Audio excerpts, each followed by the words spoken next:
नमस्कार दोस्तों, आपको पता है आज प्राइम मिनिस्टर और जो जम्मू कश्मीर के लीडर्स हैं, पॉलिटिकल लीडर्स, उनके बीच में मुलाकात होने वाली है। लेकिन इसी के बीच में आपने डीलिमिटेशन के बारे में काफी सुना होगा। ऐसा बताया जा रहा है कि जो इलेक्शंस हैं वो जम्मू कश्मीर के अंदर इस वर्ष के एंड तक हो सकते हैं, लेकिन उसके पहले जो सबसे इंपॉर्टेंट प्रोसेस है वहां पर वो है डीलिमिटेशन का। तो क्वेश्चन ये आता है कि डीलिमिटेशन एग्जैक्टली है क्या, किस प्रकार से ये वर्क करेगा और इतना ज्यादा इंपॉर्टेंट क्यों बताया जा रहा है। क्योंकि आपको पता होगा 2019 के पहले जो स्पेशल स्टेटस था जम्मू कश्मीर के लिए, उसके बाद वो कुछ चेंजेस हो गए हैं उसके अंदर। इसकी वजह से जो डीलिमिटेशन है वो कॉन्स्टिट्यूशन ऑफ इंडिया के आधार पर होना है और इसी की वजह से ये जो पूरा प्रोसेस है बहुत इंपॉर्टेंट हो जाता है। तो इसको हम डिटेल से समझेंगे कि इसकी वजह से क्या क्या चेंजेस आने वाले हैं, जम्मू रीजन को क्यों यहां पर बेनिफिट बताया जा रहा है। काफी कुछ जानने को है, चलिए आगे बढ़ते हैं। अगर आप यूपीएससी की तैयारी कर रहे हैं तो इसके बारे में सारी जानकारी आपको डिस्क्रिप्शन में मिल जाएगी, वहां से आप हमारे ऐप को भी डाउनलोड कर सकते हैं। एग्जैक्टली हुआ क्या है सबसे पहले हम यहां पर देख लेते हैं, क्यों हम यहां पर चर्चा कर रहे हैं। आपको पता होगा इसी वीक की बात है, आज जो प्राइम मिनिस्टर मोदी हैं वो यहां पर मिलने वाले हैं 14 की पॉलिटिकल लीडर्स के साथ मीटिंग होनी है। और बेसिकली अंदेशा यह लगाया जा रहा है कि जो असेंबली इलेक्शंस वगैरह हैं उसको लेकर बातचीत हो सकती है, या फिर जो भी पॉलिटिकल मुद्दा है उसको सुलझाने की शायद कोशिश की जाएगी ताकि चीजें आगे बढ़ सकें। क्योंकि आपको पता होगा कि अभी के लिए तो जो जम्मू कश्मीर है वो एक प्रकार से यूनियन टेरिटरी है, यूटी है, लेकिन यहां पर यह भी बात चल रही है कि स्टेट का दर्जा, स्टेटहुड का जो दर्जा है वो दे दिया जाएगा। देखने वाला होगा कि क्या ये जो असेंबली के इलेक्शन हो गए क्या ये यूटी के हिसाब से होंगे, क्योंकि यूटी में भी जम्मू कश्मीर के अंदर आपको पता है असेंबली है, और अगर स्टेटहुड हो जाता है तो असेंबली रहेगा ही। तो इसी की वजह से क्या हुआ है कि पिछले साल की बात है कि इंडिपेंडेंस डे पर जो प्राइम मिनिस्टर मोदी है उन्होंने कहा था कि इलेक्शंस वहां पर जल्द से जल्द कंडक्ट कराएंगे, लेकिन उसके लिए पहले इंपॉर्टेंट है डीलिमिटेशन कराना। जब तक डीलिमिटेशन का प्रोसेस खत्म नहीं होगा उसके पहले कोई भी जो प्रोसेस है, पॉलिटिकल प्रोसेस, वो आपका किक स्टार्ट नहीं हो सकता। तो आइए समझते हैं, डिटेल से समझते हैं कि एग्जैक्टली डीलिमिटेशन होता क्या है, इसकी जरूरत क्या पड़ती है। सबसे पहले डीलिमिटेशन का मतलब यह हुआ रीड्रॉइंग द बाउंड्रीज। कहने का मतलब है, फॉर एग्जांपल मैं आपको ये जम्मू कश्मीर का नक्शा दिखा रहा हूं, मैप दिखा रहा हूं। यहां पर आप देख सकते हो ये 80 जो लोकसभा कॉन्स्टिट्यूएंसी हैं उसको रिप्रेजेंट कर रहा है। तो 80 जो कॉन्स्टिट्यूएंसीज हैं उसकी बाउंड्रीज होंगी, राइट। जैसे राज्य की बाउंड्रीज होती हैं, कंट्री की बाउंड्रीज होती हैं, वैसे ही यहां पर कॉन्स्टिट्यूएंसी की भी बाउंड्रीज होंगी। ध्यान रखिएगा, इसको डिस्ट्रिक्ट से कंफ्यूज मत कर देना। लगभग डिस्ट्रिक्ट के तरह होगा जो लोकसभा का कॉन्स्टिट्यूएंसी। अगर आप देखोगे ना तो लगभग जितने सीट्स होते हैं ना, जितने डिस्ट्रिक्ट्स होते हैं उसी के आसपास कुछ आपको सीट्स भी देखने को मिलेंगे। फॉर एग्जांपल जैसे उत्तर प्रदेश के अंदर अगर आप देखोगे तो 75 डिस्ट्रिक्ट्स हैं if I am not wrong, और वहां पर लोकसभा जो सीट्स हैं वो करीब 80 के आसपास है। एग्जैक्टली वैसा नहीं होता है, लेकिन मैं जस्ट आपको एक एक्सप्लेन करने के लिए बता रहा हूं। तो यहां पर आप देख सकते हो जिस प्रकार से जो डिस्ट्रिक्ट्स वगैरह हैं उसी प्रकार से यहां पर बाउंड्रीज आपको देखने को मिलेंगी। मतलब कि वहां से जो एमपी चुनकर आता है, मेंबर ऑफ पार्लियामेंट, वो उस पर्टिकुलर एरिया को रिप्रेजेंट करता है। तो जो डीलिमिटेशन है इसका मेन काम यह है कि समय समय पर जब पॉपुलेशन के अंदर चेंजेस आते हैं, जाहिर सी बात है उत्तर प्रदेश में 20 साल पहले जो पॉपुलेशन रही होगी आज उसमें बहुत ज्यादा इजाफा हो गया है।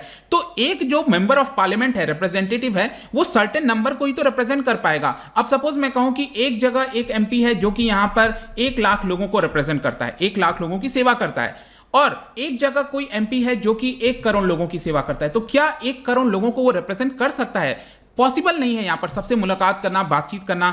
इसकी वजह से क्या होता है, समय समय पर यहां पर डीलिमिटेशन की जरूरत पड़ती है कि एक सर्टेन एरिया में उस पर्टिकुलर पॉपुलेशन को वो रिप्रेजेंट करे। तो ये जो बाउंड्रीज को रीड्रॉ करना होता है, ये बाउंड्रीज को जो रीड्रॉ किया जाएगा, इसी को बेसिकली हम कहते हैं डीलिमिटेशन। और ये आपका कैरी आउट किया जाता है बाय डीलिमिटेशन कमीशन। एक कमीशन बैठाया जाता है जिसको डीलिमिटेशन कहते हैं, उसके अंदर कई मेंबर्स वगैरह होते हैं और वो लोग डिसाइड करते हैं कि किस प्रकार से यहां पर चीजें बढ़ेंगी। और एक चीज याद रखना, डीलिमिटेशन कमीशन के द्वारा जो भी ऑर्डर दिया जाता है that can not be question before any court. जी हां, सुप्रीम कोर्ट, हाई कोर्ट, कोई भी कोर्ट में आप उसको चैलेंज नहीं कर सकते, क्वेश्चन नहीं कर सकते कि यहां पर डीलिमिटेशन कमीशन ने बोला कि ये वाला बाउंड्री इधर होगा, ऐसा होगा, कुछ भी आप चैलेंज नहीं कर सकते। ये इंपॉर्टेंट चीज है। प्लस एक और चीज ध्यान रखना, कोशिश इसके अंदर यह की जाती है कि सपोज जैसे उत्तर प्रदेश है तो यहां पर जितना भी पॉपुलेशन है उसको हम डिवाइड कर देते हैं नंबर ऑफ सीट से। मतलब कि हर एक कॉन्स्टिट्यूएंसी में सपोज मैं कहता हूं 20 लाख लोगों को रिप्रेजेंट करेगा एक एमपी, तो हर जगह लगभग उसी के आसपास होना चाहिए। ऐसा नहीं होना चाहिए कि एक जगह जो एमपी है वो 1 लाख लोगों को रिप्रेजेंट कर रहा है, दूसरी जगह जो एमपी है वो 50 लाख लोगों को रिप्रेजेंट कर रहा है। मतलब वो लगभग सेम होना चाहिए, 20-20 लाख करके हर जगह इस तरह देखने को मिलेगा। इसकी वजह से कई बार क्या होता है कि यहां पर जो नंबर ऑफ सीट्स हैं वो भी बढ़ जाते हैं। जैसे कि अभी के लिए मैं आपको बताता हूं, ये आप भारत का नक्शा देख रहे हो, उत्तर प्रदेश में मैंने आपको बताया कि 80 सीट्स हैं और प्रिडिक्शन ये लगाया जा रहा है कि 2026 के बाद से, ये आपको पता होगा आई एम श्योर, कि 2026 तक फ्रीज कर दिया गया है। मतलब जो नंबर ऑफ सीट्स हैं ये बढ़ेंगे नहीं, इसको फ्रीज कर दिया गया था। तो यहां पर 2026 के बाद जब ये फ्रीज हटेगा तो हो सकता है कि शायद उत्तर प्रदेश में 80 से ये बढ़कर 146 सीट्स हो जाएं, क्योंकि पॉपुलेशन भी बहुत ज्यादा बड़ी है। सेम दिल्ली का आप देख सकते हो, दिल्ली में इस समय 7 सीट्स हैं, ये बढ़कर हो सकता है 12 सीट्स हो जाएं। ये ऐसा अंदेशा लगाया जा रहा है। वो तो डीलिमिटेशन कमीशन अगर बैठाई जाएगी, वो डिसाइड करेगी, तब यहां पर एग्जैक्ट पता चलेगा। बट आई होप कि यहां पर जो मूलभूत चीजें हैं डीलिमिटेशन के बारे में आपको पता चल गया होगा। अब हम आते हैं जम्मू कश्मीर के ऊपर। जम्मू कश्मीर में कब कब यहां पर डीलिमिटेशन हुआ है, किस तरह से हुआ है, उसको थोड़ा समझने की कोशिश करते हैं। देखिए पहले क्या था, देखिए जम्मू कश्मीर तो क्या है, 2019 के बाद से उसका स्पेशल स्टेटस हटा है।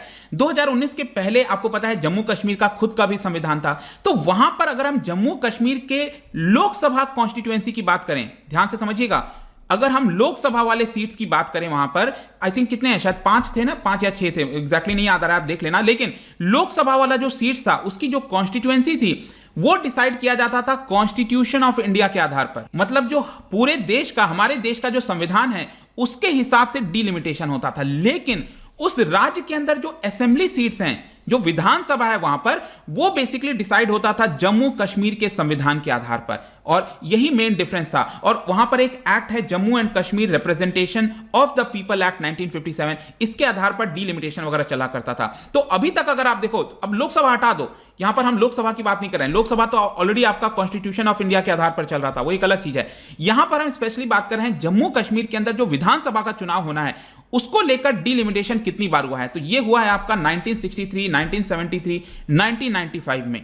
और लास्ट वाला जो आपका डीलिमिटेशन हुआ था वो हुआ था जस्टिस के गुप्ता कमीशन के अंदर, जो है एक डीलिमिटेशन कमीशन बैठाया गया था। जस्टिस के जज थे, रिटायर्ड जज थे, और 1995 में ये डीलिमिटेशन कमीशन बैठा था। और क्यों बैठा था, क्योंकि 1996 में आपको याद होगा जम्मू कश्मीर के अंदर स्टेट इलेक्शन हुआ था। उसके पहले क्या था, काफी लंबे समय से प्रेसिडेंट जो रूल है वो वहां पर लगा हुआ था। और आगे चलकर क्या होता है कि इसको फ्रीज कर दिया था, जैसे पूरे देश के अंदर 2026 तक फ्रीज किया गया था, वहां पर भी इसको फ्रीज कर दिया गया था। और 1996 के बाद से कोई भी डीलिमिटेशन वहां पर भी नहीं बैठा है। तो उस समय जो डीलिमिटेशन बैठा था, क्वेश्चन ये आता है कि कितने सीट्स थे, मतलब वहां की जो विधानसभा है उसमें कितने सीट्स थे। देखिए टोटल अगर आप देखोगे तो वहां पर 87 सीट्स थे, 46 कश्मीर के अंदर, 36 जम्मू वाले रीजन के अंदर और 4 लद्दाख के अंदर। ये आप देख सकते हो यहां पर प्रेजेंट का, जैसे ये मैप आपको पता होगा, ये ऊपर वाला पीओके हो गया, पाकिस्तान ऑक्यूपाइड कश्मीर, यहां पर अक्साई चिन्ह वगैरह है। और ये वाला जो है आपका लद्दाख वाला, आपको पता होगा ये पूरा लद्दाख हो गया है। और नीचे ये जो है आपका ऊपर का कश्मीर वाला रीजन है, ऊपर वाला, और नीचे का जम्मू वाला रीजन है।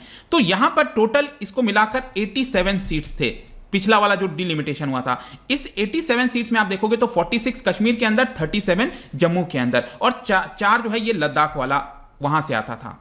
इसके अलावा भी मैं आपको बताऊं तो यहां पर 24 सीट्स जो है वो रिजर्व किए थे फ्यूचर के लिए, जो पाकिस्तान ऑक्यूपाइड कश्मीर है उसके लिए यहां पर इसको रिजर्व कर दिया गया था कि आगे चलकर जब हमारे पास ये आएगा उसके हिसाब से हम इलेक्शन करेंगे। तो 24 ये सिंबॉलिक है, यहां पर कोई इलेक्शंस वगैरह हमारी तरफ से नहीं होता है, ऑब्वियस सी बात है, हमारे पास इस समय ये नहीं है। लेकिन यहां पर प्रॉब्लम अक्सर क्या होता था, मैंने आपको बताया कि कश्मीर में 46 सीट्स हैं और जम्मू में 37 हैं। तो कई सारे जो पॉलिटिकल पार्टीज थे जम्मू रीजन से, ठीक है, वो यहां पर आर्ग्यू करते थे कि इनइक्वालिटी हो रही है, भेदभाव हो रहा है, जम्मू के पास ये सीट जो आना चाहिए था ज्यादा, ये नहीं आ रहा है क्योंकि फ्रीज कर दिया गया, मैंने आपको बताया 2026 तक जो डीलिमिटेशन वगैरह है। और कश्मीर में लगातार 46 सीट्स जो है वहां पर बने हुए हैं। तो ये थोड़ा सा आर्गुमेंट उस समय आपको देखने को मिलता था। और जो लास्ट इलेक्शन हुआ था, आपको पता होगा जब जम्मू कश्मीर के अंदर पीडीपी और बीजेपी की सरकार बनी थी, उसके अकॉर्डिंगली यहां पर 80, अच्छा एक चीज और ध्यान रखना, यहां पर 89 सीट्स लिखा है, 87 मैंने आपको बताया था, प्लस 2 जो है वो आपका गवर्नर के द्वारा नॉमिनेट किए जाते हैं, ठीक है, तो ये टोटल 89 हो जाता है। 89 प्लस यहां पर आप कह सकते हो जो 24 पीओके वाला रिजर्व किया गया है, तो टोटल मिलाकर 111 बोला तो जाता है, लेकिन एक्चुअल में आप देखोगे तो 89 टोटल सीट्स ही आपको देखने को मिलेंगी। और इसके आधार पर आप देख सकते हो कि यहां पर जो पीडीपी बीजेपी कितना इनको लास्ट वाले इलेक्शन में मिला था। अब हम आते हैं कि प्रेजेंट में क्या हो रहा है। देखो डीलिमिटेशन की अब क्यों आवश्यकता है, क्योंकि पूरे देश भर में तो हो नहीं रहा है, ऐसा क्या हुआ है कि जम्मू कश्मीर में ही हो रहा है। एक तो आपको पता होगा कि स्पेशल स्टेटस वहां से हटा दिया गया है 2019 के, तो जब उसको हटाया गया है तो वहां पर अब कोई संविधान थोड़ी है, जम्मू कश्मीर का कॉन्स्टिट्यूशन तो बचा नहीं, इसकी वजह से जब वहां पर इलेक्शन अगर हमें कंडक्ट कराना है वहां की विधानसभा में, लेजिस्लेटिव असेंबली में, तो जाहिर सी बात है कि डिलिमिटेशन होना चाहिए ना। वो लोग बाउंड्री डिसाइड करेंगे। कौन डिसाइड करेगा? ये जो बाउंड्री है आपकी, इसको कैसे डिसाइड किया जाएगा? आपको पता होगा जम्मू कश्मीर में टोटल 20 डिस्ट्रिक्ट्स हैं, ठीक है। तो वहां पर जो छोटे छोटे कॉन्स्टिट्यूएंसीज बनेंगे, इन सभी जगह पर ये कॉन्स्टिट्यूएंसीज कैसे डिसाइड होंगे? क्योंकि पहले तो ये आपका जम्मू कश्मीर के संविधान पर चलता था, अब यहां पर वो संविधान हट गया, भारत का संविधान लगेगा। इसी की वजह से 6 मार्च 2020 को भारत सरकार के द्वारा डिलिमिटेशन कमीशन बैठाया गया जम्मू कश्मीर के विधानसभा के लिए, और उसकी जो हेड किया जा रहा था, it was by supreme court जज रंजन प्रकाश देसाई। ये आपको ध्यान रखना है। और इसके अलावा और भी कई सारे मेंबर्स थे, आप यहां पर चाहो तो देख सकते हो। इलेक्शन कमिश्नर सुशील चंद्रा और कई 5 एसोसिएट मेंबर्स वगैरह भी आपको देखने को मिलेंगे। लेकिन यहां पर एक इंपॉर्टेंट चीज ये है कि इस डिलिमिटेशन कमीशन में एक चीज डिसाइड किया गया है कि जो टोटल नंबर ऑफ सीट्स हैं वो हो जाएगा 114।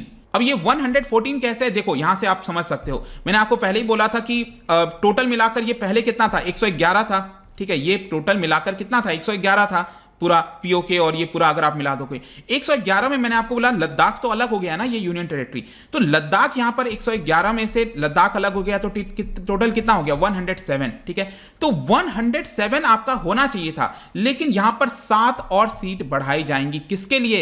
ये बढ़ाया जाएगा जम्मू रीजन के लिए। तो टोटल यहां पर बढ़ जाएगा 114। तो जम्मू में जहां पर पहले 37 सीट्स हुआ करता था, अब 7 बढ़ जाएंगे, तो टोटल जम्मू वाले रीजन में हो जाएगा 44, और कश्मीर का तो जो 46 था वो 46 रहेगा ही रहेगा। तो इसकी वजह से आप, आई होप कि अब आपको समझ में आ गया होगा कि क्यों यहां पर जम्मू को एडवांटेज होने वाला है इस डिलिमिटेशन की वजह से। और अब प्रॉब्लम क्या हुई है यहां पर, अगर आप देखोगे करंट स्टेटस इस समय क्या है कि वैसे तो डिलिमिटेशन को एक ही साल दिया गया था कि आप अपना रिपोर्ट सबमिट कर दो, तो 4 मार्च को इनको रिपोर्ट सबमिट कर देना चाहिए था, लेकिन इसको 1 साल और एक्सटेंड कर दिया गया, मतलब 2022 तक कर दिया गया है, क्योंकि यहां पर पैनल मेंबर्स ने रिक्वेस्ट किया कि कोविड-19 के चलते उनका कोई काम हो नहीं पाया है, कुछ चीजें नहीं हो पाई हैं। और इसके अलावा कई सारे जो इलेक्शन कमिश्नर वगैरह थे वो पिछले साल अपॉइंट हुए, उसके बाद मीटिंग्स वगैरह बेसिकली नहीं हो पाया, जिसकी वजह से 1 साल के लिए और अपॉइंट कर दिया गया है। अब देखना होगा कि आज के मीटिंग में यहां पर क्या होता है, क्या चलता है, उसके हिसाब से कई सारे डिसीजन लिए जाएंगे। जो भी कुछ अपडेट होगा डेफिनेटली मैं आपको बताऊंगा। जाने से पहले यहां पर आपके लिए एक इंपॉर्टेंट क्वेश्चन है, दैट इज कॉन्स्टिट्यूशनल पोस्ट इनमें से कौन कौन से हैं ये आपको बताना है। मतलब वो पोस्ट जो कि कॉन्स्टिट्यूशन के अंदर मेंशन है, इसका सिंपल अर्थ ये होता है। इसका जो राइट आंसर है आपको पता ही है, मेरे इंस्टाग्राम पर तो आपको मिलेगा ही। वहां पर अगर आप नहीं हो कोई बात नहीं, टेलीग्राम से भी ले सकते हैं इसका सही उत्तर। मैं कई सारे एमसीक्यूज यहां पर डालता रहता हूं, स्टोरीज के फॉर्म में आप जाकर प्ले कर सकते हो। बाकी अगर आपको इसका पीडीएफ चाहिए, अलग अलग सोशल मीडिया पर जुड़ना चाहते हैं तो आ सकते हैं। और अगर आप जम्मू कश्मीर या किसी भी स्टेट पीसीएस की तैयारी कर रहे हैं, यूपीएससी की तैयारी कर रहे हैं, तो डेफिनेटली आपको हमारे ऐप को डाउनलोड करना चाहिए, studyIQ.com पर जाना चाहिए, वहां पर सारी सब कुछ आपको मिल जाएंगे। आई होप कि ये वीडियो आपको पसंद आया होगा। मिलता हूं आपसे next time. Till then thank you very much, see you soon.